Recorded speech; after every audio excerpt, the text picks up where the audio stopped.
magawa tayo ng kakaibang recipe for today. Ayan. Naglagay na tayo ng isang cup na glutinous flour. Tapos, another 1 cup. Ayan. Nagawa tayo ng kakaibang recipe. Parang kukulangin. Kailangan natin gawin 3 para makatikim ang iba. Kasi nagbibitin.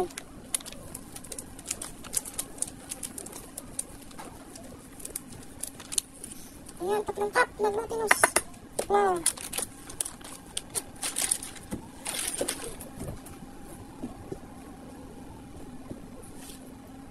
Lagyan natin ng food color. Dahil yan po ang available dito, kulay green. Green leaf. Yan po ang inilagay ko kasi pagka walang kulay ay hindi maganda mamaya pag naluto. Lagyan natin ng water. Ayan, kulay green na yan. Kailangan may kaunting kulay para magandang tingnan. Ayan. Mix muna natin. Kailangan ay unti-unti lang kasi baka mamaya masyadong malambot ang kalabsan. Kaya dapat unti-untiin lang ang paglagay ng tubig. Kaunti lang ito kasi mamaya pandatingan ng mga people. Magluluto na lang tayo ng para sa kanila. Hindi masarap ito pagka malamig. Ayan. Mix well.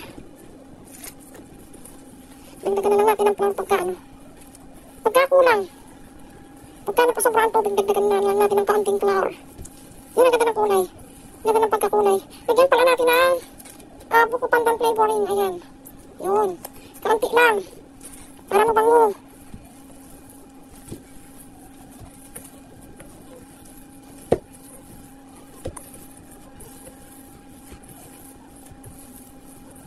Ayan. Halu-haluin natin. I-mix natin.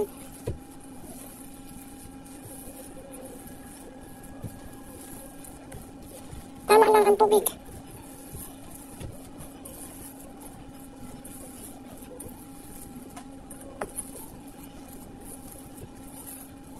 Yan. Ayan, meron tayo ditong ginayat na cheese. Papalaman natin. Tapos ito yung mani. Yung mani na nakarip ako sa tindahan. Hinugasan ko. At ating isasangag kasi yan ay may alat. Ayoko na may alat. Sasangag ulit natin ng kaunting oras bago natin pupulbusin. Ayan. Yan, nagbabagsak siya kasi aking hinugasan. Kaya akin siya ulit panulutuin. At ito, gagawin na sobrang para mabango. Ito ang ating ipupweteg sa ating gagawin. Habang malakas ang apoy. Panulutuin lang natin ang kaunting oras.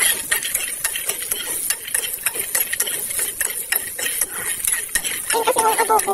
Adobo mani. Nakaripot na yun sa tindahan ko. Wala ka sa akin available na, wala pang timpla kaya ano ginawa ko. Pag manatong na yan atin ang pipinumin. Ayan. Ayan, na sana tayo, magigili na sana tayo ng mani. Ayan o yung ating natribulit. Nasira yun, ayaw niya kumandar, kaya ating nire-repair. Kailangan natin repairin muna para tayo merong gamit, magilingan. Ayan, technician muna tayo. Arit na matatapos na ang video natin. Ngayon yan, magre-repair pass and die. Technician pa. Sana'y maayos ko to. Matagal na ba naman ito? Ito ay binili ko na ako nag-kemo. Kailangan ko kasi laging may blender na prutas. Ayan, ang dami ng pakinabang ito. Ang tagal na. Ayan, try na natin. Try na natin yung ating ginawang matrabulit. Gagawin. Very good. Hindi ko pa nalalagyan ng electrical cook.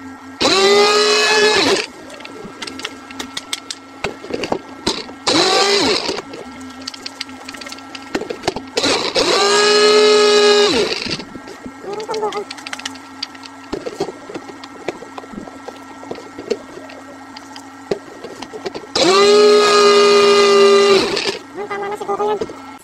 Ayan, ito na po aking giniling na mani. Ayan.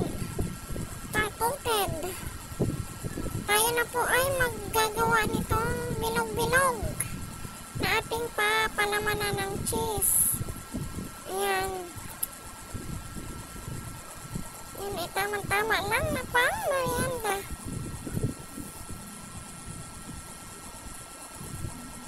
Bilogin natin lahat ito. Dapat ito ay nilagyan ng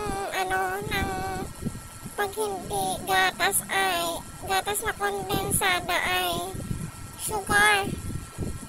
Ayoko lang ng may tamis, kaya gusto ko plain lang. Kaya yan ay hindi ko talaga nilagyan yung dough, yung glutinous. Ang pinakang malalasahan lang dyan ay yung cheese at saka yung mani.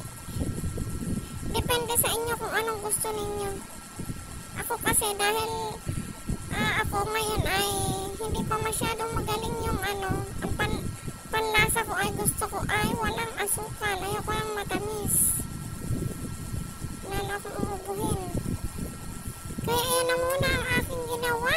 Pero pagka maayos na po ang aking panlasa ay lalagyan ko yan ng pampalasa ng sugar or kondensada.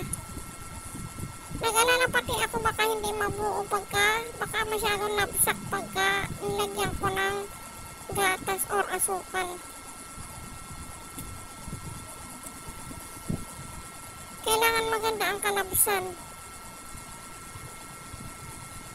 Ayan.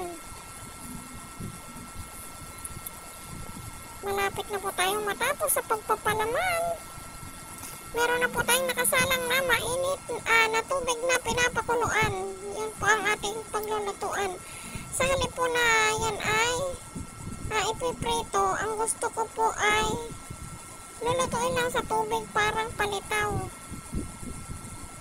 Ayoko po muna ng mamantika ngayon. Iwas muna tayo sa mantika at saka sa matatamis.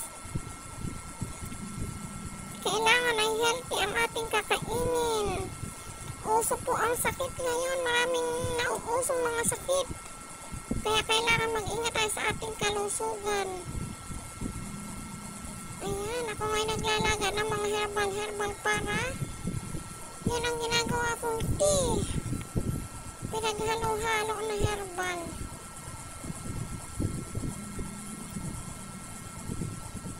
Dahil nga ngayon ay uso ang trangkaso. Ngayon sunod-sunod ang ulan at bagyo. Ayan natin ang itutubog. Kailangan natin uminom ng ascorbic acid ngayon. Uso kasi ngayon ang mga sakit. Kailangan natin ng vitamins na panlaban sa sakit. At yun ay walang iba kundi ang vitamin C. Ayan natin ang itutubog. Yan po ay kumukulo na hininaan ko lang. Papalaksan natin mamaya-maya. Yan po, pagka lumutang na ibig sabihin, luto na. Madali lang po yan lutuin. O diba ang ganda ng kulay? Dapat po yan ay ubi flavor. Eh wala po akong food color na ubi or kondensadang ubi. Kaya yan na lamang ang aking nilagay kung ano yung nanditong food color.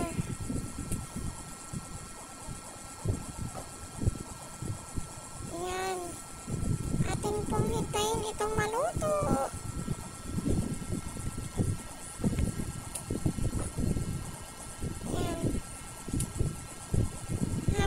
Ating ginaganyan-ganyan para hindi magdikit-dikit. Sabagay, kahit naman yan ay hindi maluin, ay hindi naman nagdidikit-dikit kasi yan ay naluto na ang ibabaw. Ilalim na lang ang ating lulutuin.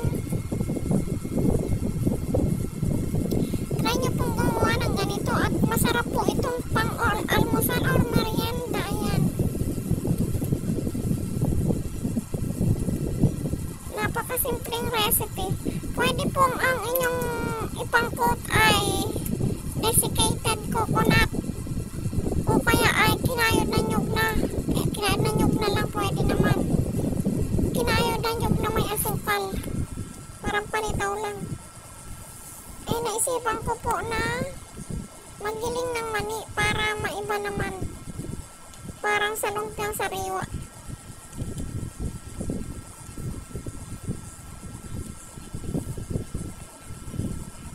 Parang nananawa Napupuan ako sa matatamis. Iniiwasan ko muna ngayon ang matatamis.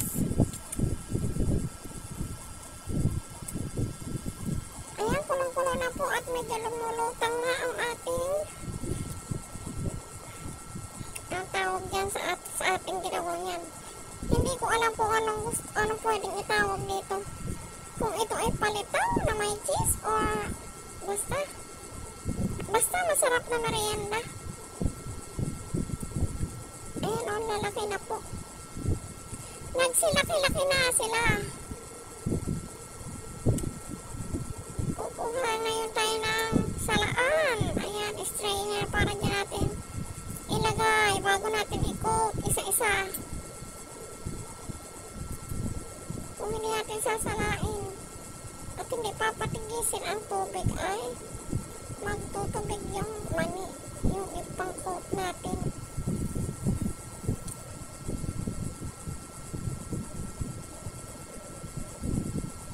Ayan.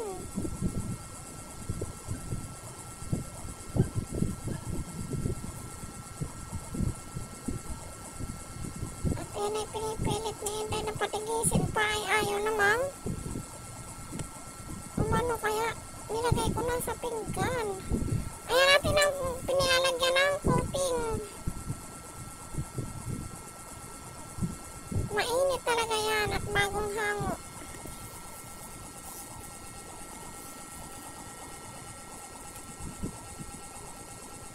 Kakaiba, dapat kung ayaw yung ilagay doon sa dough yung yung sugar or pampalasa dyan ninyo ihalo sa mani.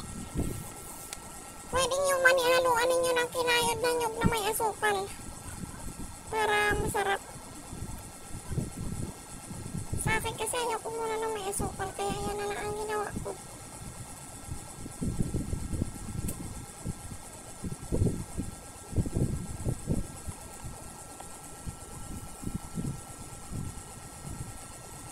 Ayan, matatapos na natin.